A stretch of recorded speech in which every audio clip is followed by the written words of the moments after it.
Welcome to Category 5 Technology TV. This is episode number 487 for Wednesday, the 18th of January, 2017. So nice to see you. My name is Robbie Ferguson, and I'm joined tonight by Sasha Dermatis. Hello. And Henry Baillie-Brown is joining us once again this week. Nice to see you. Hey guys, thanks for having me. And this week we've got quite the show for you. It's going to be a bit of a talk show extravaganza this week. We're going to be talking about phishing scams.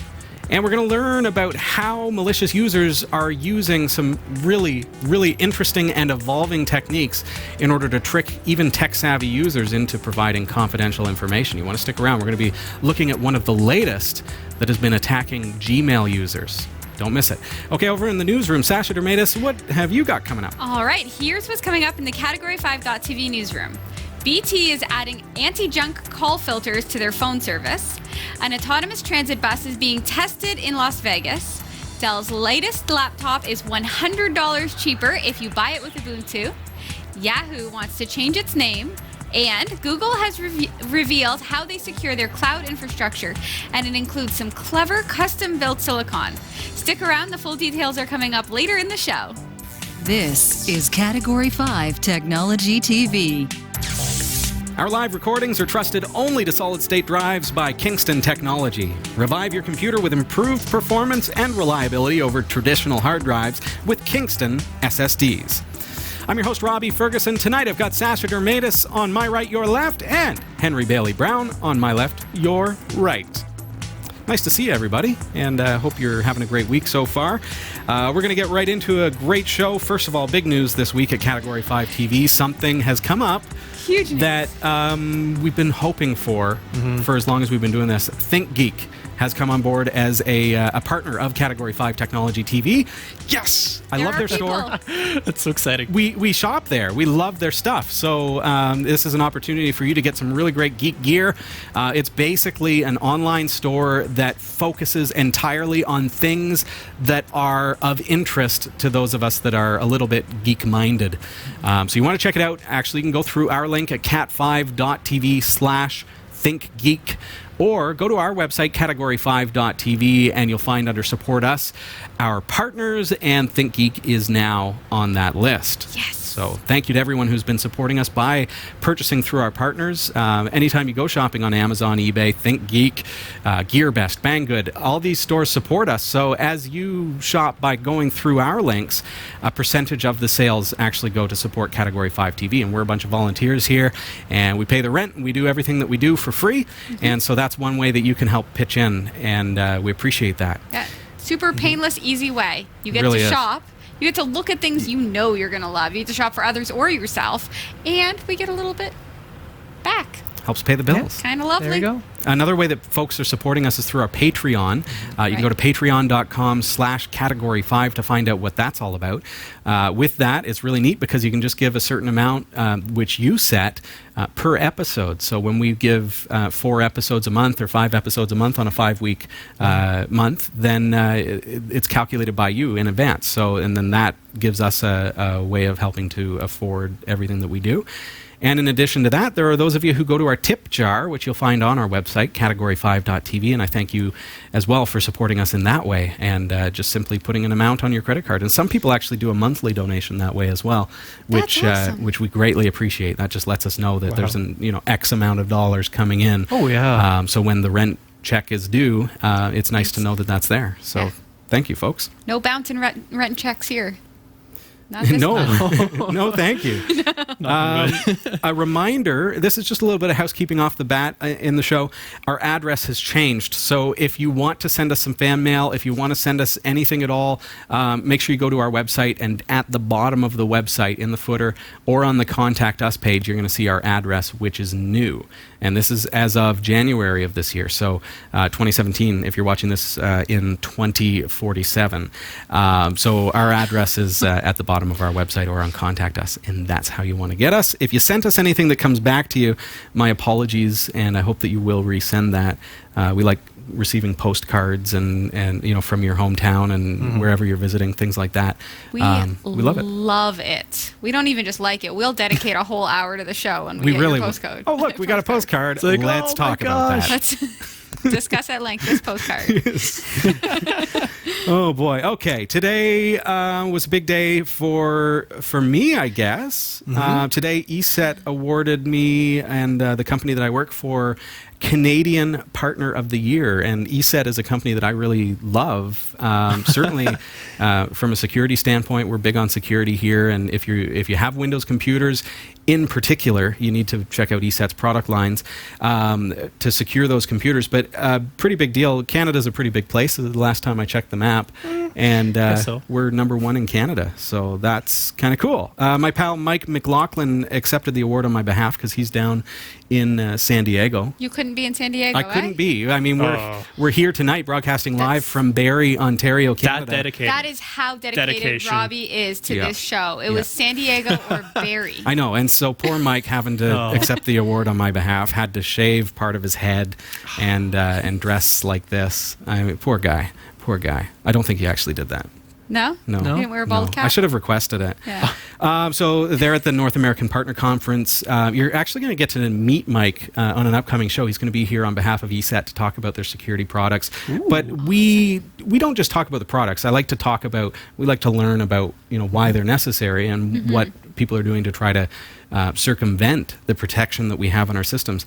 I mentioned Windows because Windows is the main platform that you absolutely got to protect, but they also provide protection for Mac, Linux as well.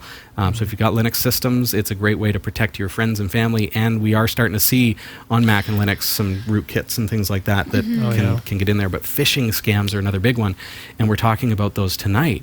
Phishing scams trick users, and ESET's protection will prevent users from accidentally providing information to fake websites. That's incredible, especially for people like me who might just like doo-doo-doo-doo-doo. Whoops. Okay. Oopsies, and they do trick you. We're going to look at it. It's not people like you.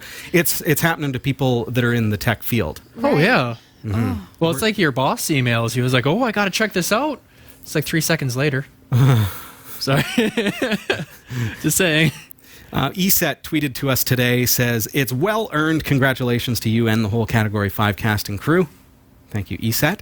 Of course, Category 5 kind of falls into it because I'm a reseller for ESET through the company that I work for. So, and we obviously talk about it on Category 5 as well. So it kind of supplements it, but indirectly in a way. So that's really cool. Also got a tweet from Chris Olafson here, who says, "Wow, congrats for being a leader of security and support for the Linux community." Thank you very much, Chris, as well.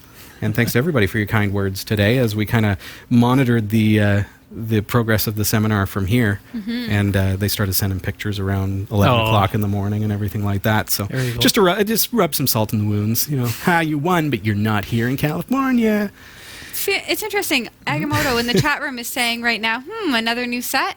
But no, it's not another new set. We're actually listening to what you're suggesting. Yeah, we're kind of tweaking things. We're tweaking things. You want to? Maybe we've had a couple of comments about the studio space. We actually, Agamotto, we put a poll on last week's episode. If you go about 19 and a half minutes into the show on YouTube, you'll see the little poll icon there, and you can vote. Which is awesome, and people have been voting. Yeah. Yeah. So what do we got? I've got some kind of suggestions that viewers have given us in the poll. Right. So in our poll, it's the following options are there if we should be using a green screen. Well, I'll tell you, 100% of the viewers who voted want us to use a green screen. That's nutty. That 100%. is great. Wow. That's of the voting populace. That's right. So vote. Get your vote in. Have your voice heard. Green screen poses all kinds of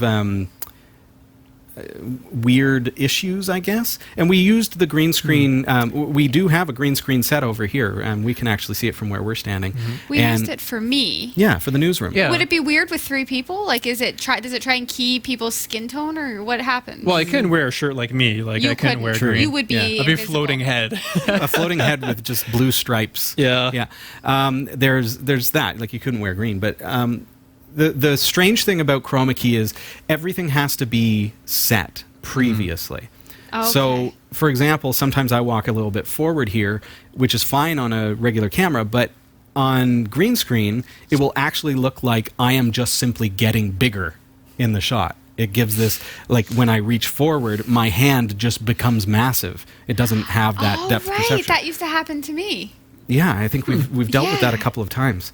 But because we've got to preset up all the shots, it can be very complicated, and it can be really tough to get a really good key. If we were very static, which we have been in the past, if we were just sitting at the desk and never moving, then it's a lot easier, and that's why we were able to do the newsroom. But that's something that we're trying to get away from, at least internally here, and we welcome your feedback. But I want to have the opportunity to be able to take this desk space and set up a Raspberry Pi right here and have a nice close-up shot and give you that view. With the green screen, we'd have trouble with that, as well as reviewing product that has green in the packaging or in the product itself. At the same time, though, are they talking about like a certain segment? So, like, are they talking about they want Sasha in outer space for the news, and then she could come back from outer space? I feel like I come back from outer space to do the news. We could technically take that approach where we could still use the green screen studio. It's not out of commission or anything. It's just then halfway through the show, if we wanted to move to a different set, we'd have to move the cameras. Right. Or purchase a whole bunch of cameras, which would be nutty.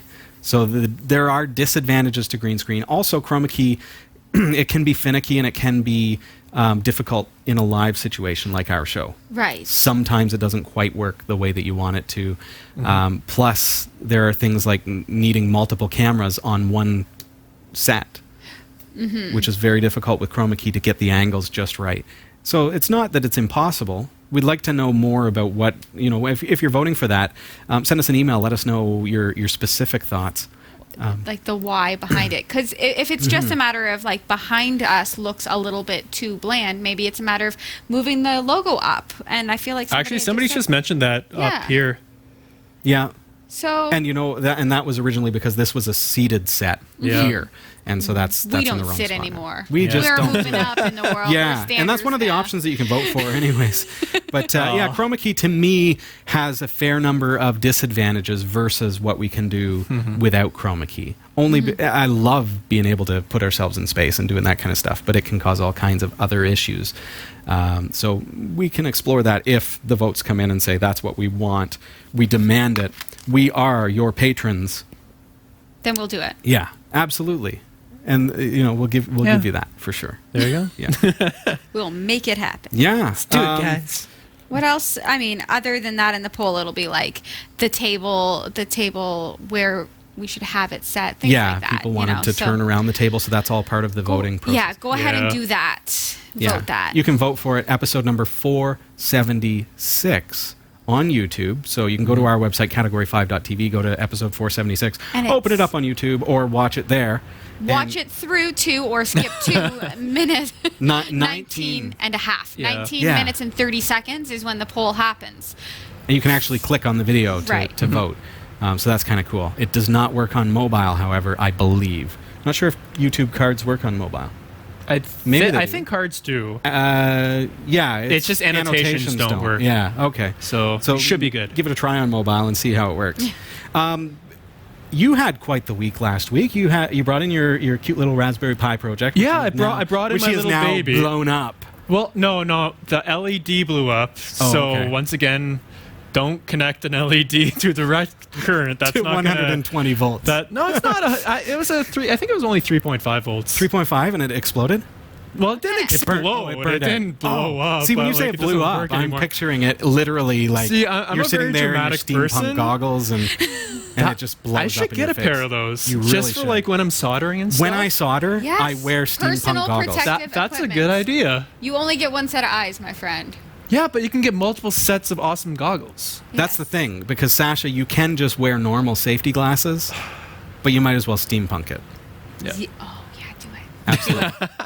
Yes. You search for steampunk on our website, you'll see Sasha and I dressed up in steampunk, and those are the actual goggles that I use when I'm soldering. Oh my gosh, my kids love it. They come in and they think it's the most hilarious thing. But it works. So the awesome inventor dad. That's amazing. I love it looks that way. But you had your Pi here, and somebody tweeted about it. Yeah. That actually, we actually got the creators of it, correct? Raspberry Pi themselves. They actually retweeted that episode. They tweeted it. They actually sought out the episode, tweeted it to over 300. What was it? I think 320,000 followers. That's a lot of followers. This was your first show. So that's Well, you're good welcome, exposure. guys. Big. You're That's welcome. big. No. You're awesome. No. But yeah, Raspberry Pi, if you go to Yeah. their Twitter account, there's actually a link to the video on Vimeo. Yeah, no, that's exciting That was because, pretty cool. again, like, thanks for having me, guys. Yeah, thanks for bringing your pie and doing a good job, enough to that they took notice. Yes, Agamotto, you can tweet a video. It's So you technology. just tweet Yeah. the link for the video and then they click it? Is that what happens? Well, you tweet a link, Yeah. and it Yeah. converts it to a preview. Yeah, you can actually then go you on can watch YouTube. it. There's like a little embedded button. You can say, tweet me. Or you can Oh, just yeah. copy and paste. Yeah, copy and paste the link. Okay. In their I case, haven't- they use Vimeo. I haven't gotten Twitter yet. We never set you up with that? Well, I think you tried, and then We tried? Yeah. You've never used it? No, I'm like an 85-year-old in a 35-year-old's body. I'm like, I don't understand this tweeting stuff. Oh, boy. All right. So that's all our housekeeping, I think. Folks, it is so nice to have you here, and I appreciate you coming and joining us on a Wednesday night. Sasha and I were talking before the show how much we look forward to being here and spending time with you on Category 5 Tech TV. And I know Henry, being a new kind of part of the on-air crew on the tech show. Well, I was going to go to Category 4, but you guys are a little bit It's better. so much slower. Yeah, I know, right? It's Like, fine for Category 5's VoIP, a lot better. but yeah. Yeah. I mean, at least with Category 5, you can stream HD video. Yeah, I know. So I'm here. You can't get rid of me. Thanks again for having me, guys. We need to change it to Cat 5e or Cat 6. Really improve the quality around here. Yeah. Hey now. Yeah, all right. So let's get right into it. Let's talk about the phishing scams. We kind of alluded to it when we were talking about ESET off the top of the show. Phishing scams are a really big deal, and what are they? I mean, let's talk a little bit about what a phishing scam is, because you've heard the term and you think, oh, I'll never fall for, it's an email that you click on a link and give them your private information. It's not that simple. They're very, very tricky. Yeah, they're super believable.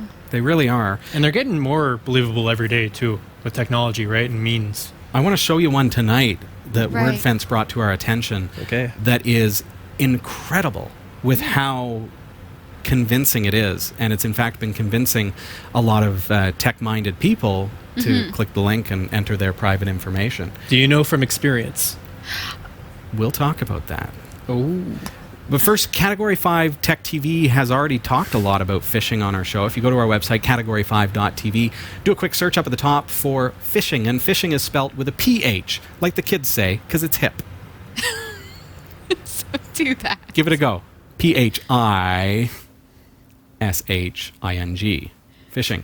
And one episode in particular that we looked at phishing scams with was episode 291, where I and Krista actually pretended we were hackers, and we lit the room in green light, and we showed you, our viewers, how simple, how easy it can be for one of these malicious users to create a very convincing phishing scam.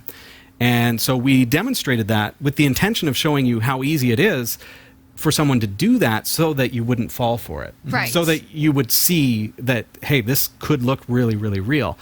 Well, unfortunately, the episode got taken the wrong way by some of our sponsors, and so we lost advertisers. Oh, and- really? Yeah. Oh, my because And gosh. we had angry letters from viewers who said, I can't believe you're teaching people how to hack. I think there's No. always going to be people like that, though. It's Right, true. it was It's a true. preemptive, right? Like, Yeah. this is how easy it is to do it. So this is Exactly. be careful, because anybody could do it. That was our goal. Right. Didn't quite go Oopsie. down that way, but check out the Lost in episode. translation. It's episode 291 You on haven't, Category 5. blacked it out. All of our episodes It's are on our always- website. Yeah, Still. you can still watch it there, but we cannot monetize it because all advertising was pulled. Yikes. How interesting is that? Okay, so that's to say, go onto our website, learn more about phishing, and you'll see kind of the evolution of phishing attacks. Adam Kujawa from Malwarebytes is a wonderful guy to talk to, and he's been on the show a number of times to talk about phishing scams and malware. So you want to look up some of his episodes on our show as well.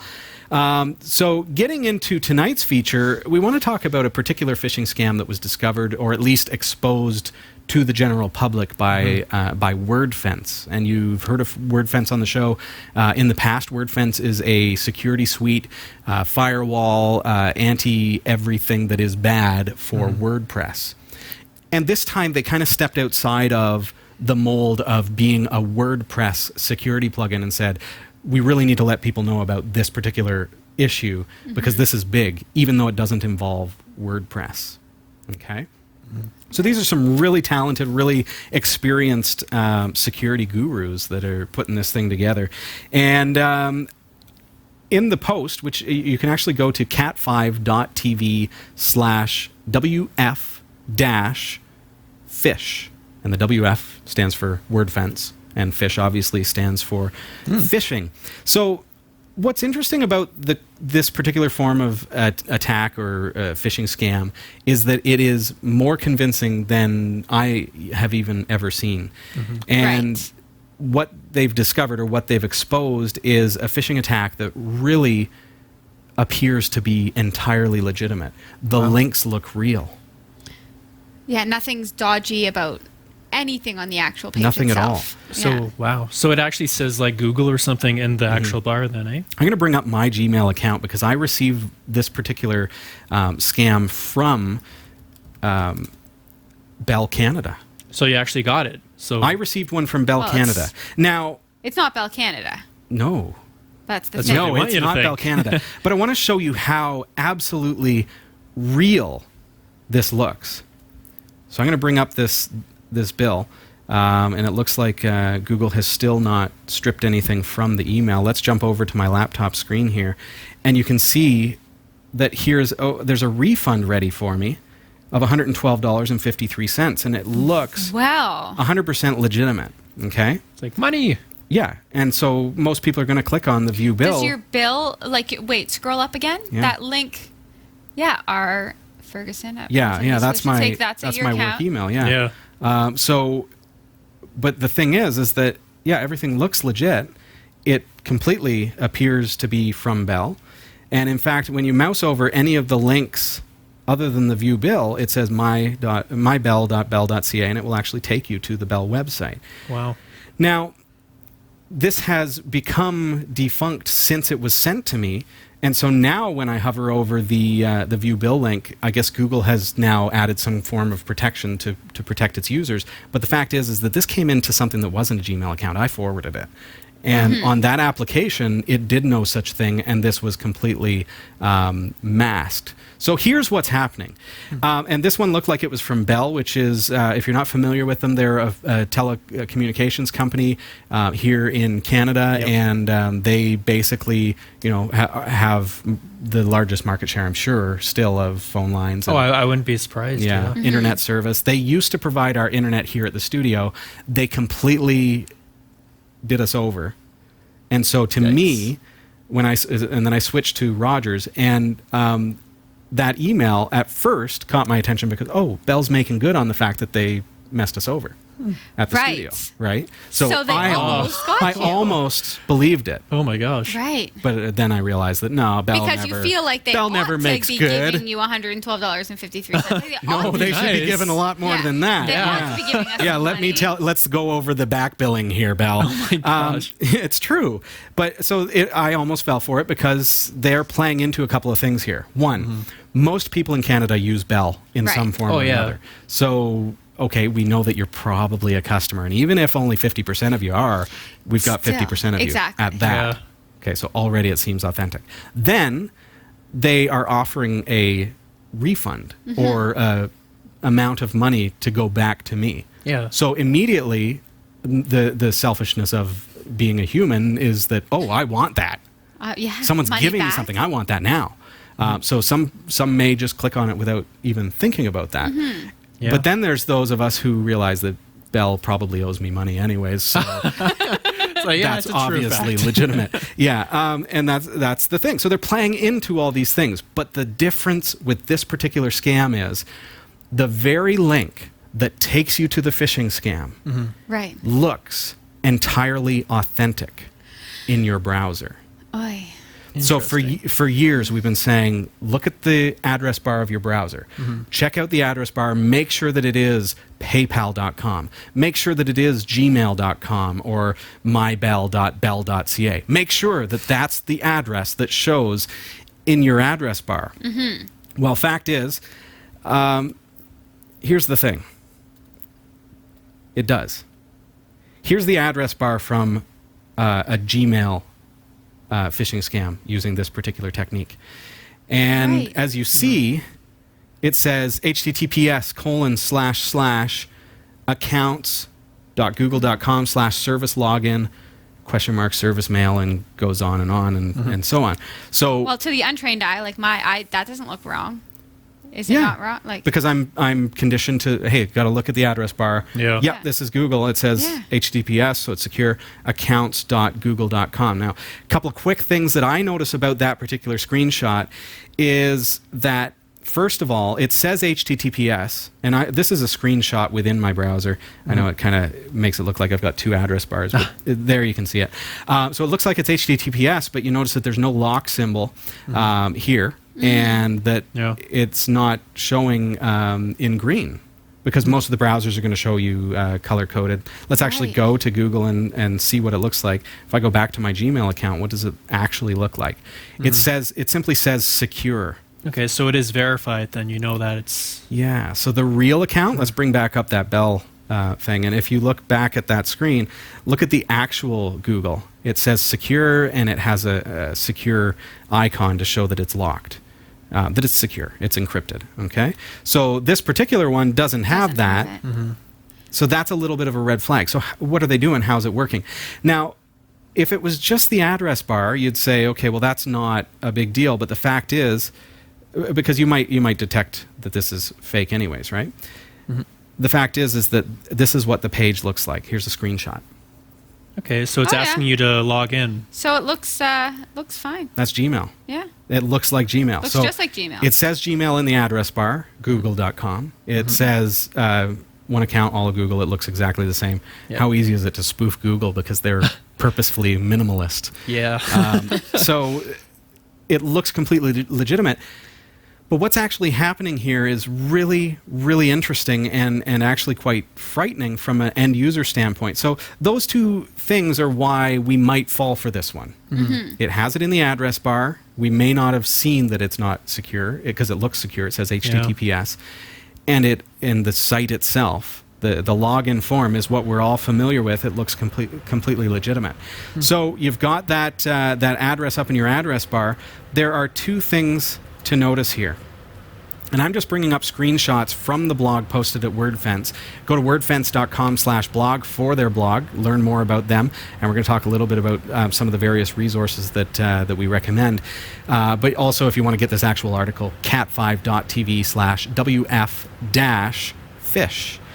So the first thing that I notice in reality here with this link is, okay, HTTPS:// starts after this comma. And the comma just before that says data:/text/HTML. Not used to seeing that in my browser. No, not at all. What is that? Now, if you've been doing any kind of web coding, you realize that data:, that's specifying a protocol. So I'm not HTTPS:, I am data:. And then I'm able to inject any amount of HTML, because it's data:/text/HTML, into anything that follows that particular protocol. It's almost like making a little notepad and just saying, I want it to look like this, and just typing whatever you want in that bar. Sure Right. is. And So how far after going into something like this is it too late?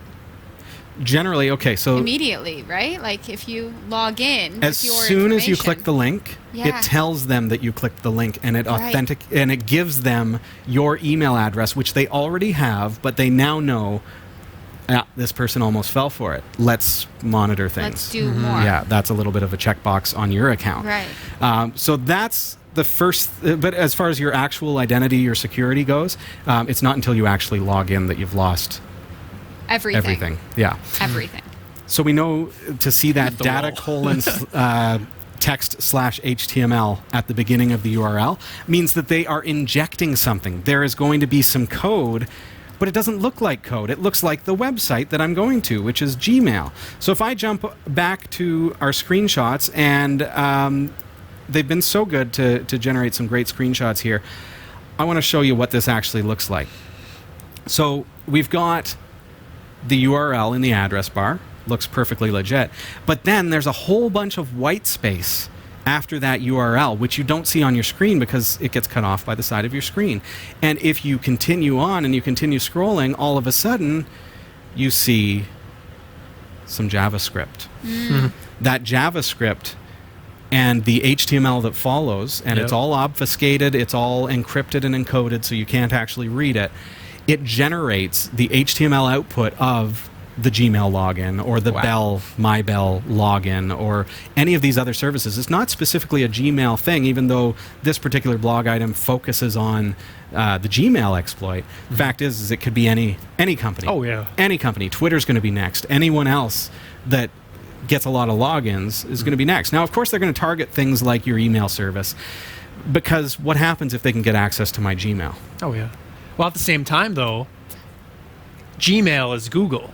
Who has a YouTube channel, who has AdSense. So, for example, if you're a blogger, even if you don't have a blog like with Google or anything else, if you still use AdSense somewhere, they can get your credit card information, your bank information, not just your YouTube channel, everything else, right? So it's everything beyond that. So, and of course, like if they do a scam with, for example, Outlook, so like maybe they somehow get with Microsoft there, what services do you have connected to your Outlook account, right? Your Microsoft account, so like your Xbox, anything else. And think about things, if they were to exploit our Gmail account, I might have online banking associated with that.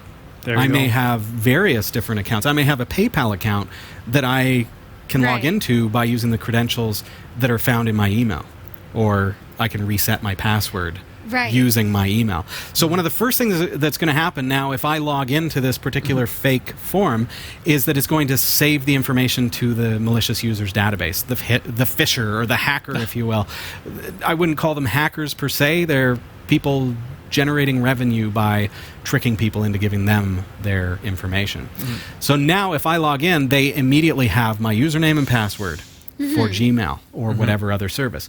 So what happens is, we don't know if it's an automated system possibly, or if it's an actual, it could be a data center with a bunch of employees getting in there, and almost immediately they're logging into your account and they're generating new emails from your email address to your contacts in order to continue to spread this malware. And then it looks really legit. Looks very legitimate. Right? If I get an email from Sasha, you're going to open it. I probably will. Well, that's the thing. They have access to all your past emails, too. So they could always go and get an attachment or something from beforehand and just say, hey, double check this show document for tonight. Yeah. Right. Henry, Robbie actually wouldn't actually open any of mine. I just ignored it. That looked like grammatically correct or done well, because most of my emails are written on the fly and it's just one big long run-on sentence. It'll look like it's from Nigeria. Think about this. Think about this. Henry, you did some drone shoots for us. You did some video and you sent it to me. Too big for email. You're going to upload it to Google Drive, and then you're going to send me the link. When I click on that link, I have to log into my Google account. So if you were to apparently send me an email that looks like it's from you now, so it doesn't look like it's from Google, it looks like it's from Henry, and it says, click here for the video that I got for you, and I click it, and it gives me that login to Gmail, I might fall for it. Yeah. So now it's getting way too sophisticated. The URL in my address bar looks like Gmail. The login form looks like Gmail. The email came from Henry, and it all completely looks legitimate. There's another question I have to ask, though, as at this stage, because I know on certain services like Dropbox, for example, I have dual authentication set up, right? Yeah. So I'm not sure if we're saving this for later in the show or not, but whenever I log into a new computer on Dropbox or whatever, I have to put in my full password, Yeah. and then I have to put in a number that I get from Dropbox. Like they text me a number. Sure. Right? Two-factor authentication. Yeah. Boom. And that brings us to the segment of the show where we talk about how can you protect yourself. Right. And that's exactly one of the ways, Henry, that you can protect yourself, because as you try to authenticate to your account, it requires that you now provide the code from your phone or whatever it is. Yeah, okay. So if I accidentally fell for this scam and gave these people my username and password, now they do have it, but as soon as they try to log in, it pings me on my phone and says, you're trying to log into Gmail. Here's the code. Hey now. Hello. And I can say, wait a minute, something's going on. I can go in and change my password. So backing up a little bit, keep in mind, if you do fall for this, one of the first things that they're going to do is change your password to lock you out of your account. So protect yourself by, one, knowing the things that we've shown you here tonight about how the address bar tricks you into thinking that you're on the legitimate website.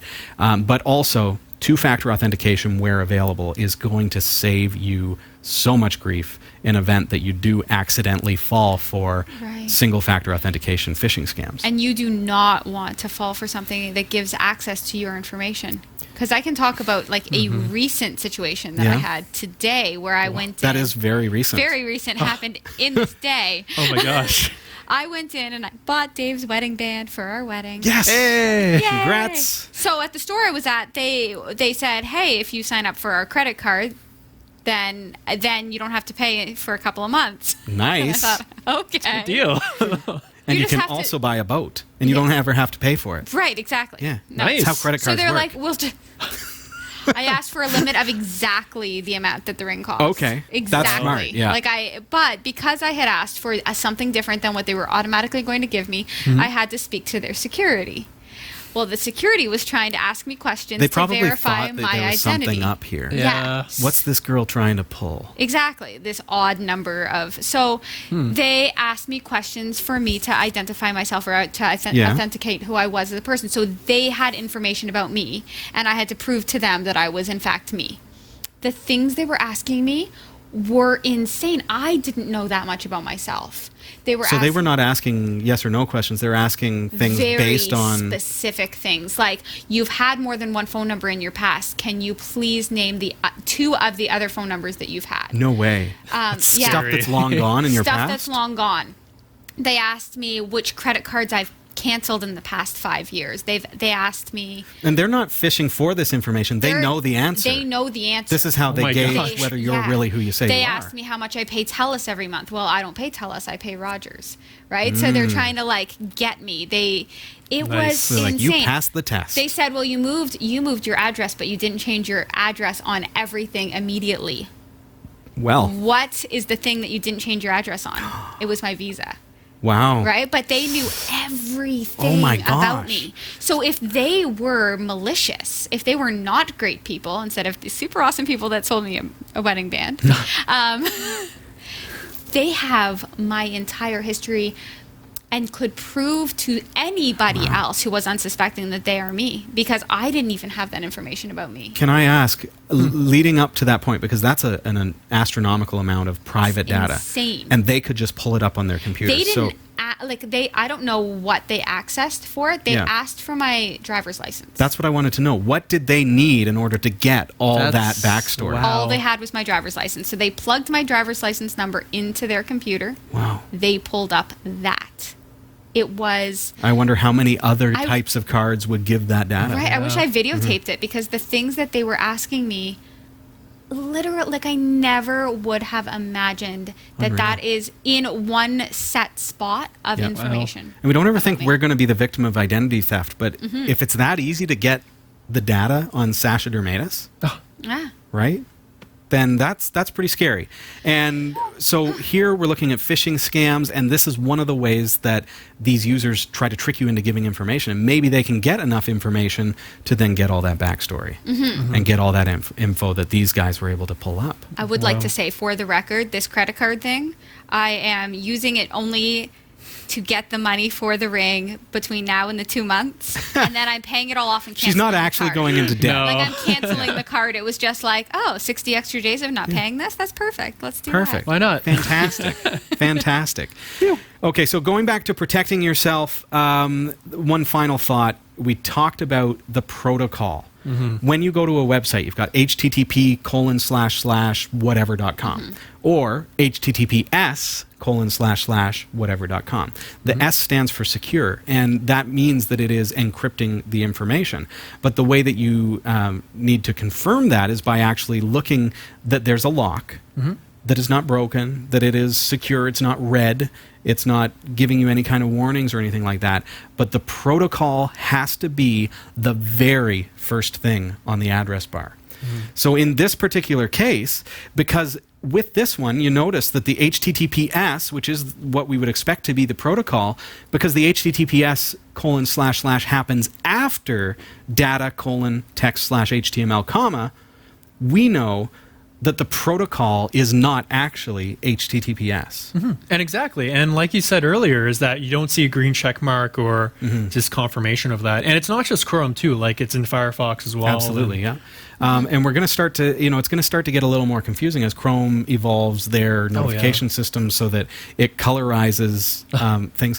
Because with this particular one, it's not sending you to a website. It's using data in the address bar. And if I can just really stress, what that means is it's like opening a local file.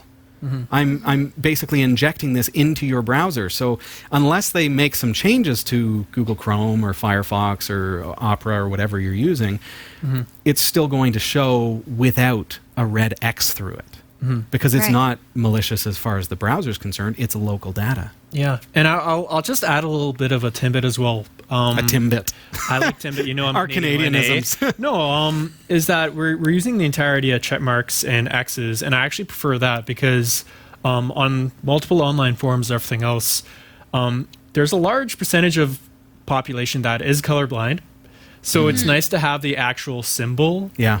Than the actual just color, because I do know that there's a large percentage of people, especially online, that are colorblind. That's a good point. So this is random, but I like how companies use an actual symbol instead of just a color, right? So if you see that check mark instead of just an X or... My concern with this particular one is, we'll become accustomed to, if it's a red X, we'll know there's something wrong. If it's a green check mark, we'll know it's good to go. But can they? But if there's nothing, if it's just a white address bar, it's not going to stick in our mind subconsciously that there's something wrong here. Right, it won't trigger anything. Yeah, so that's where you've got to do your due diligence. Be very, very careful. Google themselves, as a final thought, sent an email to Mark Maunder from WordFence yesterday, and I'm not sure if they're going to really make any changes. Here's what they said. We're aware of this issue and continue to strengthen our defenses against it. We help protect users from phishing attacks in a variety of ways, including machine learning-based detection of phishing messages, safe browsing warnings that notify users of dangerous links in emails and browsers. That's kind of what we're talking about. Preventing suspicious account sign-ins, and more. So that means, if suddenly I've got somebody logging into my account from halfway across the world, and I was just on it from Barrie, then that's suspicious. They're actually really good at that because they really wonder about me sometimes. Quite often, though, they just notify you. They don't. They don't necessarily stop the login. Right. So if they're quick and they change their password, then that could be a problem as well. They go on to say users can also activate two-step authentication for additional account protection. So our resources tonight of recommendation, go to wordfence.com. And again, this particular article is found at cat5.tv/WF-fish. Another great resource for you is the ESET blog at welivesecurity.com. And as I mentioned at the top of the segment, we've done a lot of shows on phishing scams so that you can become familiar with them. They're not just for novice users. This is not a concern just for novice users. Us tech-savvy folk can fall for it as well. And our website is category5.tv. Use the search up at the top and do a search for phishing, and you're going to find some stuff. Okay, we're going to jump over to the newsroom. Sasha's standing by and got some great stories for us. I sure Sasha, donate us. Here are the stories we're covering this week in the Category5.tv newsroom. BT is adding anti-junk call filters to their phone service. An autonomous transit bus is being tested in Las Vegas. Dell's latest laptop is $100 cheaper if you buy it with Ubuntu. Yahoo wants to change its name, and Google has revealed how they secure their cloud infrastructure, and it includes some clever custom-built silicon. These stories are coming right up. Don't go anywhere. Jeff Weston. Yeah, man. You're building a brand new, beautiful website. What? Aren't you? No. Am I? Oh, you're a terrible actor. What? This is where acting comes into play. Oh, I didn't know we were acting. You're supposed to act. Okay, fair enough. All right. Yeah, I'm building a really cool website. Are you building a really cool website? You need hosting. One of the things about a hosting account is you don't want to have limitations put on your website. It's true. How much hard drive space do you have? How many email accounts? How many domains can point to it? Well, we've got an amazing deal for you. For a very limited time, cat5.tv/dreamhost, for just $5 and a bit of change per month, you are going to get unlimited website hosting, unlimited email accounts on that hosting service. You are also going to receive a free domain name. Ooh. So your own .com, Nice. to put that amazing website that you've been working on It's true. there. If you want to build a WordPress site, fine. Sign up, cat5.tv/dreamhost. Just don't put Panama Papers on it. Just don't do it. But hey, it's a great deal, folks. Best deal you're going to find. $5 and change per month. Go to cat5.tv/dreamhost. Here we go. I'm Sasha Dermatis, and here are the top stories for the week of January 18th, 2017. BT recorded more than 31 million nuisance calls in a single week before Christmas and is doing something about it. The company supplies 40% of the landlines in the UK. BT is now launching a new service for its customers, which it says could block up to 30 million such nuisance calls per week. Called BT Call Protect, the system monitors call data to identify rogue numbers. It will, for example, highlight phone numbers that make an unusually large number of calls. Those calls will then be automatically diverted into a junk voicemail box. The system will continue to block such callers even if they change their number, a common tactic used by solicitors. Customers will also be able to identify nuisance callers that get through by dialing a code after receiving such a call. TalkTalk introduced a similar central call blocking system for landlines 3 years ago, while Vodafone operates a system for mobiles. Super cool idea. I wonder if you can just dial a code after somebody calls you and you don't want to talk Wouldn't to that them be anymore. cool? Yeah.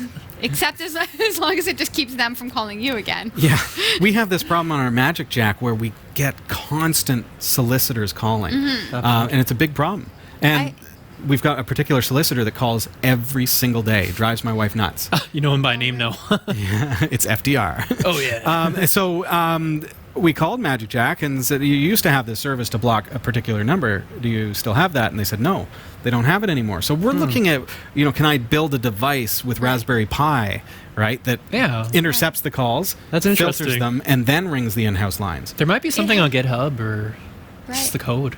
There might already be out there. It so. has, absolutely. It has actually really hurt my workday before, because us too. if they get our number and they start calling, sometimes they'll call at 45-second intervals. Like they're calling and then calling.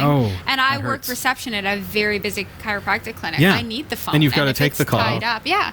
I'm a programmer full-time. I sit at a desk and I code. And there's nothing like answering the call and it's some solicitor or robot. And now I've lost 15 minutes of my day in the 2 seconds that it took to hang up on them, because I've got to, where the heck was I in my code here? Right. I got to go back over the stuff I was doing and figure out where I was. Right. So Drives me nuts. So we got to build a system. This is going to be an upcoming feature. I promise you that. Raspberry Pi or some other device where we can filter phone calls by phone number. How's that sound? So BT's got it going on. All right. A small autonomous bus called an Arma is running a short route along Las Vegas's Fremont Street, marking, according to transit operator Keolis, the first time a self-driving bus has moved passengers on an American public road. The route is short, just 3 blocks, and this is only a pilot test, which started a week ago and will end on Friday. While the test lasts, the fully electric bus can carry around a dozen passengers, moving at a top speed of limited to 16 miles per hour, though the bus is capable of hitting 30 miles per hour. The bus has sensors that detect obstacles and an emergency button that any passenger can use to stop the vehicle. During the test, there's also a staffer on board to monitor passenger safety. That's a really great idea. Navia, the French company that makes the Arma, has already deployed vehicles in Singapore, France, and Australia.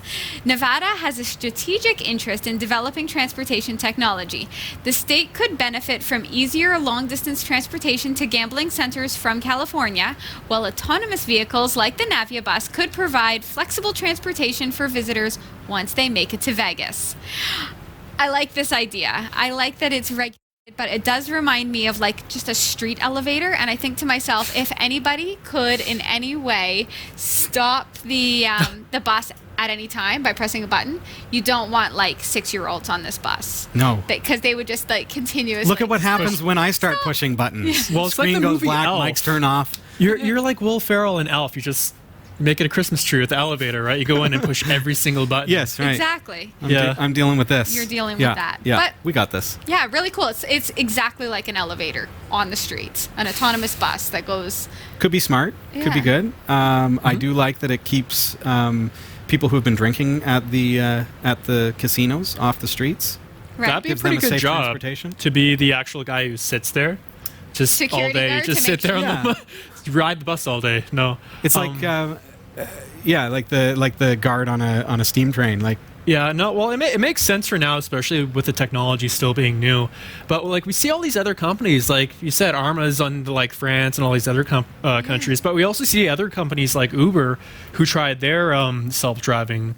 It was shut down, as far as I know. For now, probably still doing it in the back in some roads. parking lot. Yeah. But that's even like a sweet looking bus. Like that's a cool. That's pretty looking cool. Yeah. thing. Yeah, you No gotta hands, say it's that's pretty neat. driving itself. I like it. And you know what? It's kind of secure in its own in the fact that it's so visible. It's not like people could just be on that bus, like Yeah. just doing things they shouldn't be doing. You can see in it. Hands to yourselves, people. Exactly. There's security on board. It's like a grade school dance, right? That's right. Okay. When in Vegas. Dell has announced the immediate availability of the Dell Precision 3520 laptop, and buyers can save over $100 by choosing Ubuntu 16.4 LTS preloaded instead of Windows 10. Yay! Dell's Barton George says more Ubuntu-powered precision workstations will go on sale in the coming months worldwide, including an Ubuntu version of the company's stylish new Precision 5720 all-in-one desktop PC. Unlike other vendors, Dell doesn't ship their Linux option on no-frills reduced power hardware. All models in the Dell Precision lineup pack powerful 7th generation Intel Core and Intel Xeon processors, support USB-C Thunderbolt 3, and can have up to 32 gigabytes of RAM. Wow. The Dell Precision 3520 is available now. Nice. That sounds like a sweet mobile workstation, which is basically a laptop that is built for business. Right. For the business. For the business. About To time. save money. You Save can money save and money. get a better system. Get a really sweet system, but yeah. here's the thing. You could save your $100 because you probably already have a computer that came with a Windows license, even if you wanted to put Windows on it, maybe dual boot or something. Oh, yeah. My laptop, my desktop, they all came with a Windows license. So what's to stop me? I'm going to upgrade my laptop. Let's buy this brilliant new Dell and take the license off of this one, put it on there, install, and kablam, right? Now I've still got Windows and Linux dual booting, but saved $100. At the same time, though, it's really exciting because it's. Do you think? I'm not saying that mainstream's a good thing or whatever, but do you think it's also going to make more users of Linux because it's coming pre-installed? Right. Right. It certainly could. People maybe because it's going to normalize it, people won't be so scared of Linux. I work in a place where some of the people I work with are afraid of Linux. Like it's Only by name. yeah, Not they don't, by actually they using don't it. actually use it. They're just Yeah. scared to make the switch. They because do don't use it, but they understand. don't know that they use it. And that's the thing. A lot of your devices already have Linux on it, and you don't realize it. So then when someone says, hey, we'll sell you a computer with Linux on it, You're like, oh, I don't know that. I don't know how to use that. Right. Well, But technically, you'd be surprised. And then I say, technically- hey, watch my Go show. ahead.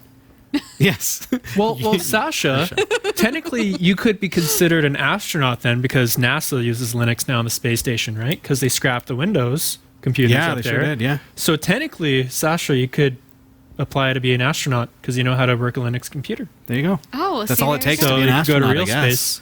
No, I little feel fun like fact. I might not be a bad astronaut. We just offended a lot of astronauts. I could not. Well, yeah, I actually could not do it. I'm a people person. There's not very many people out in space. Okay. So far, Yeah, that's just now, Sasha. That's about to change. space tourism. All right. Yahoo revealed in a filing with the Securities and Exchange Commission that the company would change its name to Altaba after it completes its transformation from an actual business to a corporate wrapper around Alibaba stock. If all goes as planned, CEO Marissa Mayer would step down, the board would be trimmed, and Altaba would simply continue to exist as a way for investors to own a chunk of a non-controlling interest in a Chinese e-commerce company. Whether that transformation happens as the result of a successful sale of the Yahoo Internet portal to Verizon or some other less desirable outcome has yet to be determined. It's still far from a sure bet that the Verizon acquisition will go as planned. The change to Altaba, apparently some non-trademark infringing sort of reference to Alibaba, in which Yahoo holds a 15% stake, depends on the completion of the sale to Verizon of Yahoo Holdings, the new corporate wrapper for its internet business. Verizon initially offered $4.8 billion to Yahoo last July, but the deal was in doubt after it was revealed that Yahoo had failed to disclose a huge security breach in 2014 to customers and Verizon. A second major breach, dating to 2013, was discovered later. We reported on both. We sure did. We sure did. You did. Yes. You go. Good job. Verizon's plan for the Yahoo brand isn't completely clear, other than it would be somehow aligned or merged with AOL, which Verizon acquired for $4.4 billion in 2015 and is still in the process of assimilating. Given that Yahoo's management is not in a position to go look for a better offer, Yahoo would have to pay Verizon a $145 million termination fee to walk away from the table and find another buyer. And there isn't exactly a long line of people looking to make a better offer. It may end up having to settle for whatever Verizon decides is a purchase price at this point, or wait for Verizon to walk away from the deal. Verizon has already reportedly knocked $1 billion off of its offer. Oh. $1 billion less. Sasha, we've talked about this before. It's $1 billion. Oh, yes. The correct pronunciation is $1 billion. Okay, Dr. Evil. Yeah. So, I mean, that's just, it is what it is when you lie about your stuff. You get $1 billion Well, less. does you anyone get still hacked. have a Yahoo account after like all those hacks? I was surprised to find that, yeah, I did, because I used Flickr. I was about to mention that too. Is that I'm an avid user of Flickr as well. So it's like, what's going to happen to us, right? So Dave, That's it, Dave yeah. has one. That's his main email is Yahoo. Time to move on, Dave. yeah, I know. He really Gmail, likes his Outlook. email address. And It's this is why the thing. price is going down, is because users are saying, okay, I don't trust this I know. anymore. He's like, We've I don't use lost my email trust for in them. anything. I'm fine. He likes his email address. It's fine. there you go. Google has published an infrastructure security design overview that explains how it secures the cloud it uses for its own operations and for public cloud services. Revealed last Friday, the document outlines 6 layers of security and reveals some interesting factoids about the Alphabet subsidiary's operations. None more so than the revelation that we also design custom chips, including a hardware security chip that is currently being deployed on both servers and peripherals. These chips allow us to securely identify and authenticate legitimate Google devices at the hardware level. Neat. Yeah. The silicon works alongside cryptographic signatures employed over low-level components like the BIOS, bootloader, kernel, and base operating system image. These signatures can be validated during each boot or update. The document says, adding that the components are all Google-controlled, built, and hardened. With each new generation of hardware, we strive to continually improve security. For example, depending on the generation of server design, we root the trust of the boot chain in either a lockable firmware chip, a microcontroller running Google-written security code, or the above-mentioned Google-designed security chip. The document goes on to explain that Google's fleet of applications and services encrypts data before it is written to disk to make it harder for malicious disk firmware to access data. There's plenty more in the document, like news that Google's public cloud runs virtual machines in a custom version of the KVM hypervisor.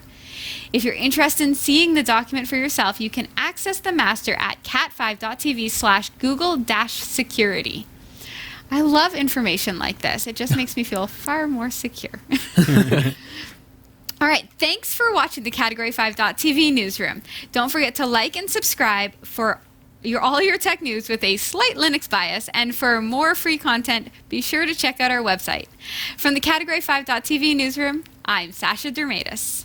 Thanks, Sasha. You're watching Category 5 Technology TV. You'll find our website at www.category5.tv. Folks, it has been so nice having you here. Before we wrap up for the night, because I know we're at the end of the show as far as our timing goes, we did receive a couple of comments and messages. Let's tackle some viewer comments before we wrap up the show. But hey, do check out our website. Find out more about us at category5.tv. Henry Burger, or is it Henry Burger? The Henry Do you Burger. go into? I would On sale definitely now. go to Henry Burger. Buy one Henry I would Burger, go to get Henry one Burger. half price. I would love. Oh, he's never heard that one before. I'm sorry. Usually it's O. Henry. Can I give this one to Henry? Ooh, Henry. Henry? What does Henry say? Okay, from my twin, Henry Berger, I'm a long-time IT person, and your show helps me to keep current. It's fun, entertaining, and also, I get that you love what you do. Kudos for that. Hey, kudos to you too. I like the parts where you have to improvise on the fly, as that's what happens to all of us who enjoys...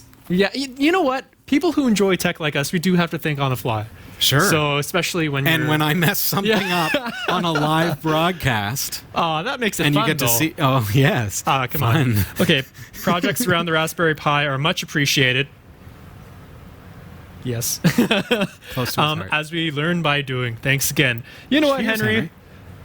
Thank you. No, just I'm kidding. speaking to No, that just Henry. kidding. I Sorry. know. No, Back up. Henry, thanks for the awesome comment. And from one Henry to the other Henry, thank you very much. I think that was a really nice comment. Very from you guys. kind. And you know what? Speaking of, we kind of joke about, I sometimes mess something up on the air and everything like that. Mm-hmm. And I've said it. You've heard me say it before. One of the reasons that we quite often go into a segment without having tested or previously used the device or things like Right. that is because we want to take the approach of this is what the end user is going to experience. If I open up a new product and go to use it and I fumble through and have trouble, I want you to learn the process of me figuring it out so that you can not only use the product but also see how we were able to troubleshoot and problem solve, because those are good skills to have in tech for sure.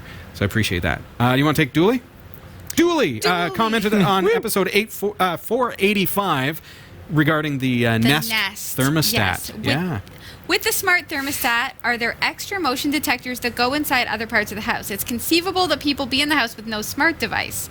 What if you went out to garden for a couple hours and someone fell asleep during the daytime hours? You're no motion, your app left. Just thoughts. Right. Yeah. Okay. First of all, yes, you can get other devices. You can get all kinds of neat things from Nest. They have even security cameras that can be used not only for surveillance but also to communicate with your Nest thermostat. And you can have other Nest thermostats within the house. Go back to my review of the Nest thermostat from episode 485. You'll find it on our website, category5.tv. If you're interested in it, we talk about how you can save money with Nest, and we prove that that's actually possible. Dooley, you can actually place various thermostats throughout your house. And you remember on my feature, I showed the one in my dining room, and it said location dining room on the screen or in the app. So I could have one in the living room, in the basement, in the bedroom, and then it will learn all those zones and figure out what's going to work really well for you. That's cool. So that has to do with, and so that obviously has motion sensing and all that kind of stuff. And it's much more sophisticated than just a simple motion sensor like I have for the security system here. It's pretty cool.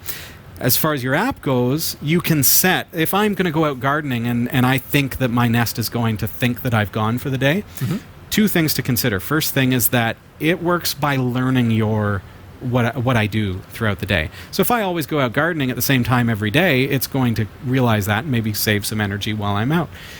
If someone else is sleeping, I can actually tell it, don't go to sleep right now. Don't go into eco mode. Okay, so in my app, I can say, don't go into eco mode. Right. And then I'm training it that, no, I actually want you to keep operating my furnace at this time. That's interesting. So there are various things.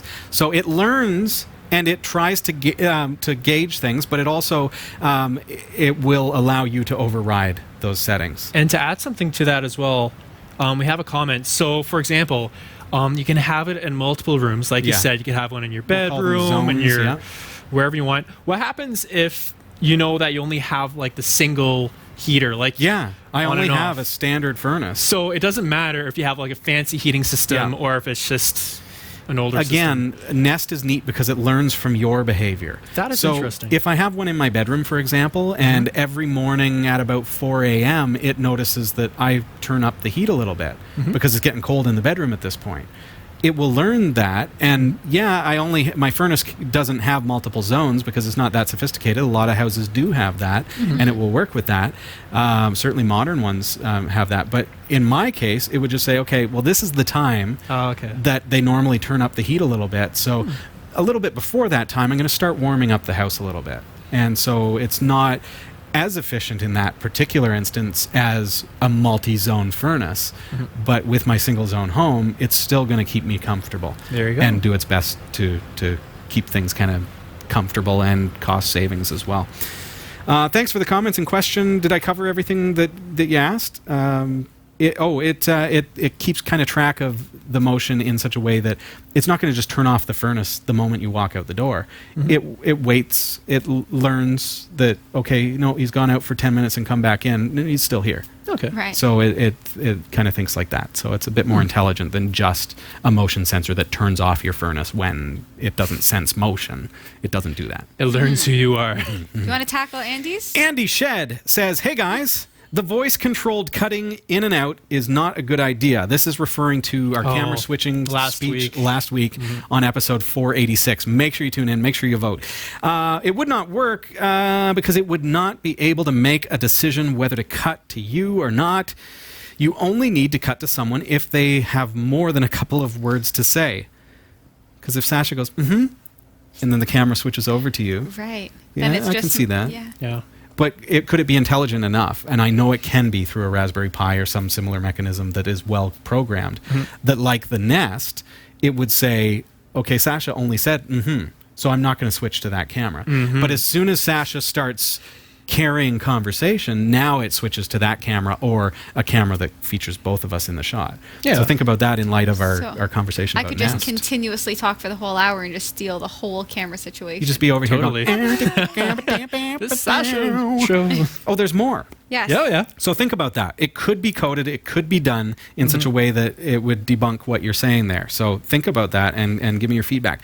Someone just agreeing and saying stuff like right or okay, this is from Andy, while someone else is speaking wouldn't justify a cut because it would make the show very jerky. Okay? So I agree. And that's where intelligence in the programming could come in. It's not just a quick on and off if there's voice. Also, if you watch TV shows very closely, you'll see that the cut between talking heads usually happens a couple of seconds after the other person is speaking. So you need to delay it somehow. Maybe that's where that intelligence comes in and says, okay, we're waiting until they say 10 words or something like that. That may give that effect. You need to delay it somehow. Instead of having 3 presenters, how about 2 presenters? We tried that once. And the third person off camera doing the vision mixing. Oh, they have an Not actual me, mixer. Heather, not me. Says Not me. there's no Says reason something. these the roles mixer. shouldn't be switched around during the show. For example, Sasha could vision mix the opening, then the other co-presenter switches with Sasha during a pre-recorded ad break so that they can do the vision mixing while Sasha reads the news and so on. Interesting thought. Okay, first of all, I don't like the idea of having to switch around and move around. We like to be fairly stationary while still being able to move here. And This is my home. that's partially because we found wireless microphones to be inconsistent at best. So we hardwire our microphones. Sasha's got a pack on her belt, and there's a wire going along the floor to our mixing console and phantom power and all that. So to have to constantly be unplugging and plugging in mics and moving around, it just becomes pretty tough. The idea that you give me here, though, Andy, is Jeff has wanted to learn how to operate this. This is Telestream Wirecast. This controls everything. So I see all the camera shots here, and I can control them. So if I want to go like that, all I have to do is touch this display, and it switches to that camera shot. What if we were to take this monitor and give Robbie a break and move it over to here? I'd probably and let just you run it, because I'm doing a lot more talking than a co-host. Does that mean I can wear like the DJ glasses and stuff? I think I would bring in, encourage like, that. mixtables and- We're actually going to put a disco light right above your head here. I would It's going approve. to reflect off. I would approve of that. What do you think of that idea? I mean, if That's a good idea. as an operator, Jeff or host over here was Yeah. able to actually control it, and then if somebody's there that can't operate it or doesn't want to, I can move it back. It's fairly simple. That might be an idea. Thank you for not putting me in that tool. You have a lot to deal with. Sasha's got the chat got the room. She's chat got room. news. Yeah. She's got a lot going on here. She's controlling the teleprompter. She's got a cool device that allows her to control the teleprompter wirelessly. So all these things, she's got tasks. I've got tasks. Henry's got tasks. He's keeping up with the chat room here. And but certainly, maybe we can move that around. That's a neat idea. What do you think of that? Regarding the cameras, this is his final thought. Would it be possible to use HD webcams? I've done that. Check out our website. Go to category5.tv or our YouTube channel and do a search for HD webcam, Category 5 TV 1080p, or Wirecast 1080p webcam. We've done that. They use a lot of CPU resources. HDMI uses very little to none. So it's brilliant because we can have as many cameras connected as we want with HDMI, and it doesn't use any CPU. Two webcams at 1080p will use an entire i7 processor. Okay, and they can cause problems. We had problems, and the webcams have to be extremely close to you, and they sometimes phase in and out of focus unless you hard set them. And they're not meant for a wide angle. They're meant for a FaceTime and a Skype call where it's right in front of you, mounted on your monitor. So if I put it back there, there's no focus. It's not going to happen unless I hack the camera. It can be done, but the CPU usage is the problem, the concern. If all your cameras are locked off and pre-focused and you are not using the audio from them, can't pre-focus cameras until just before the show. We have to do white balance, we have to do exposure, because lighting can change if the sun's up, if the sun's not up, if we're wearing different shirts, the exposure is going to be different. So that stuff cannot be done before the We often show. wear different shirts. We do. I don't tend to dress exactly the same week after week. So these are things that we have to think about that you don't, and you may not realize are considerations. So can't do that. Webcams are a lot cheaper than DSLRs. I think that they'd be more suited to the way that you work at the moment. You only really need a DSLR if you have an actual camera guy doing zoom, pan, focus, etc. The DSLR does give crisper image, we found, and that's partially because of not being able to get a really good depth of field from a webcam. We have a couple of Microsoft LifeCam Studio cameras. They take really nice shots, but they do have to be pretty tight. We'll try it. We'll give some experiments. I don't want to just be all talk. I'll show you the difference. They do look good, but they run up the CPU. Right now, we're broadcasting live. We're recording to disk at 1080p, and we've got a whole bunch of camera shots, and I am using only 40% CPU. Wow. So, and we're doing all this on one system. As soon as I plug in those webcams, CPU's gone, and I'm going to start having buffering issues. Okay, so final comment here. Digital zoom is really poor when watching the show on a big TV. All just my thoughts as possible ways to keep the show improving. Thank you very, very much, Andy. And that's what we're about, is keeping the show going, keeping it improving, getting better and better week after week. And we do it on the cheap. We do it with a budget where we're accountable to you, our supporters. And I don't just go out. I could go out and buy a 4K camera as soon as the donations come in, and I'd love to, but we've got rent to pay, and we don't want to run into situations like that.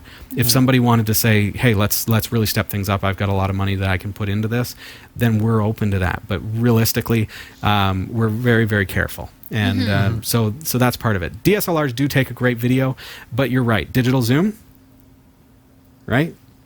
You start to really see the pixelation or the graininess of the shot. Yeah. But they can look very, very good if we've got that nice wide shot. A 4K camera would give us more digital zoom to work with. Right. Yeah. I will tell you that the clarity of a 4K scares me. Does it? Oh, yeah. Oh, they're awesome. Well, I have a 4K TV, and I have, so I watch a lot of 4K movies, and all of Okay. these people who, we're beautiful with a less great quality TV. All of a sudden, I can single see your hair. blemishes. All of a sudden, I realized that you have wrinkles, and so now, like, if we get a really good camera, You're they're so going to see judgy. that I have wrinkles, and it will be sad for me. Oh, right, yeah. Why don't we not? Why don't we keep the digital zoom just for me? Right? Closer in, and I just look more. And there's now. Sasha in the newsroom, or Yeah. there's Sasha in the newsroom, right? There's the difference Comparison. between that's optical and that's digital, and same shot basically, but two different methods of doing zoom. Yeah. All right. Well, we appreciate your comments. Remember to vote. Get your vote in on our poll about this set and how we're going to operate it over the next several months. You can get on to our YouTube episode for episode 486, or just on our website category5.tv, and find that episode and go 19 and a half minutes into the video, and you'll see the poll. All right. Done. That's it. Show's done. Let's wrap it up. Thank you for being here. Great job, everybody, and thank you for being here. Thanks, Henry. Thanks for having me, guys. It's been a pleasure having you here the past couple of weeks. I'll miss you guys, but I'll be there in spirit. Jeff is, well, I think Jeff is coming back next week. I mean he's coming back from his Caribbean vacation. For him. So, yeah. So he'll tell us all about it. I believe he'll be here in the studio. And so it's been nice having you here, and we'll look forward to the next time. Yeah, thanks for having me, guys. Thanks again for being nice to me, guys and gals. Thank you for being rock. nice. Thanks for being nice. Yes. Take care. We'll see you next week. Night.